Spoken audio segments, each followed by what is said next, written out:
ಕೊಡಗು ಜಿಲ್ಲೆಯಲ್ಲಿ ವಿಪರೀತ ಮಳೆಯಿಂದಾಗಿ ಸಹಜವಾಗಿ ನಿನ್ನೆ ತೊಂದರೆಗಳು. ಮಡಿಕೇರಿ ನಗರದಲ್ಲಿ ಮನೆಯ ತಡೆಗೋಡೆಯೊಂದು ಕುಸಿದಿದೆ. ಆ ದೃಶ್ಯ ನೋಡಬೇಕು.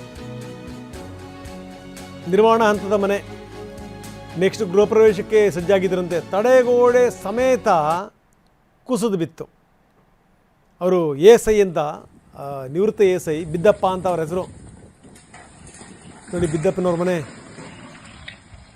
ಕಣ್ಣೆದುರುಗಡೆ ಬಿದ್ದು ಹೋಗ್ತಾ ಇದೆ ತಡೆಗೋಡೆ. ಈಗೇನಪ್ಪ ಭಯ ಅಂದರೆ ಎಲ್ಲಿ ಸಂಪೂರ್ಣ ಮನೆಯೇ ಕುಸಿಯುತ್ತೇನೋ ಅನ್ನುವಂಥ ಆತಂಕ. 2 ತಿಂಗಳಿತ್ತು ಗೃಹ ಪ್ರವೇಶಕ್ಕೆ, ಹಿಂಗಿದೆ ಸ್ಥಿತಿ.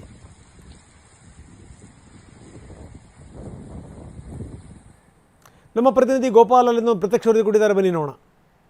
ಕೊಡಗು ಜಿಲ್ಲೆಯಾದ್ಯಂತ ಕಳೆದ 2-3 ದಿನಗಳಿಂದ ಭಾರಿ ಪ್ರಮಾಣದಲ್ಲಿ ಮಳೆ ಆಗ್ತಿದೆ. ಸಹಜವಾಗಿ ಮಳೆ ಜಾಸ್ತಿ ಆದಾಗ ಮಳೆ ಸಂಬಂಧಿತ ಅನಾಹುತಗಳು, ಅವಘಡಗಳು ಕೂಡ ನಡೀತಾ ಇರುವಂಥದ್ದು. ಇದು ಮಡಿಕೇರಿ ನಗರದ FMC ಕಾಲೇಜಿನ ಬ್ಯಾಕ್ ಸ್ಟ್ಯಾಂಡಲ್ಲಿರುವಂಥ ಒಂದು ಖಾಸಗಿ ಲೇಔಟ್. ಈ ಖಾಸಗಿ ಲೇಔಟ್ನಲ್ಲಿರುವಂತಹ ಒಂದು ಮನೆಯ ತಡೆಗೋಡೆ ಏನಿದೆ, ಆ ತಡೆಗೋಡೆ ಸಂಪೂರ್ಣವಾಗಿ ಕುಸಿದು ಬಿದ್ದಿರುವಂಥದ್ದು.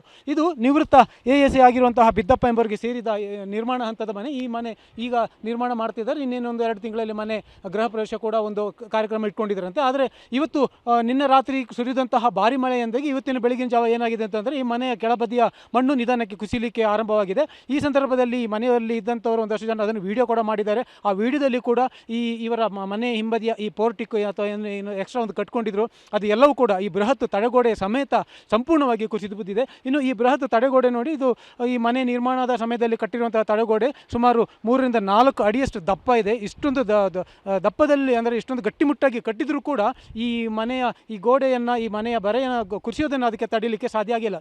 ಯಾಕಂತಂದರೆ ಇವೆಲ್ಲ ಹಿಂದಿನ ಕಾಲದಿಂದ ಗದ್ದೆ ಪ್ರದೇಶಗಳು. ಈ ಗದ್ದೆ ಪ್ರದೇಶಗಳನ್ನು ಕನ್ವರ್ಷನ್ ಮಾಡಿ ಮನೆಗಳನ್ನು ಕಟ್ಟಿದ್ದಾರೆ. ಹಾಗಾಗಿ ಸಹಜವಾಗಿ ಇಲ್ಲಿ ಕೆಳಗಿನ ಭಾಗದಲ್ಲಿ ಇದು ತೇವಾಂಶ ಜಾಸ್ತಿ ಇರುತ್ತೆ, ಮಳೆ ಬಂದಾಗ ನೀರು ನಿಲ್ಲುತ್ತೆ. ಹಾಗಾಗಿ ಅದು ಅಲ್ಲದೆ ಅಲ್ಲೊಂದು ಬೋರ್ವೆಲ್ಲನ್ನು ಕೂಡ ನಾವು ನೋಡ್ಬೋದು. ಇತ್ತೀಚೆಗೆ ಒಂದು ಬೋರ್ವೆಲ್ಲನ್ನು ಕೊರೆದಿದ್ದಾರೆ. ಆ ಬೋರ್ವೆಲ್ಲಿಂದಾಗಿಯೂ ಕೂಡ ಇಲ್ಲಿ ಈ ಅಲುಗಾಟ ಜಾಸ್ತಿಯಾಗಿ ಮಣ್ಣು ಕುಸಿದಿರ್ಬೋದು ಅನ್ನೋ ಒಂದು ಮಾತನ್ನು ಸ್ಥಳೀಯರು ಹೇಳ್ತಾ ಇದ್ದಾರೆ. ಒಂದು ಏನಂತಂದರೆ, ನಿನ್ನೆಯಿಂದ ಭಾರಿ ಮಳೆ ಇದೆ, ಮಳೆ ಜೊತೆ ಗಾಳಿ ಕೂಡ ಇದೆ. ಹಾಗಾಗಿ ಅಲ್ಲಿರುವಂಥ ಟಾರ್ಪಲ್ಗಳೆಲ್ಲೂ ಕೂಡ ಹರಿದು ಹೋಗಿರೋದನ್ನು ಕೂಡ ನಾವು ನೋಡ್ತಾ ಇದ್ದೇವೆ.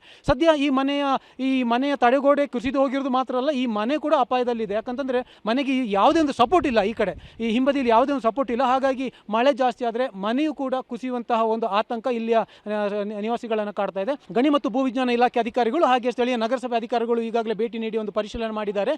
ಈ ಟಾರ್ಪಲ್ಗಳನ್ನು ಕಟ್ಟಿ ಮತ್ತಷ್ಟು ಅನಾಹುತಗಳು ಆಗದ ಹಾಗೆ ತಡೆಯುವ ಒಂದು ಪ್ರಯತ್ನವನ್ನು ಮಾಡಿದ್ದಾರೆ. ಆದರೆ ಮಳೆ ನಿಂತರಷ್ಟೇ ಈ ಅನಾಹುತ ಇಲ್ಲಿಗೆ ನಿಲ್ಲುತ್ತೆ, ಇಲ್ಲಾಂದರೆ ಮತ್ತಷ್ಟು ಅನಾಹುತ ಆಗುವ ಎಲ್ಲ ಸಾಧ್ಯತೆಗಳಿವೆ. ಕ್ಯಾಮರಾಮನ್ ನವೀನ್ ಜೊತೆ ಗೋಪಾಲ್ ಸೋಮಯ್ಯ, TV9 ಕೊಡಗು.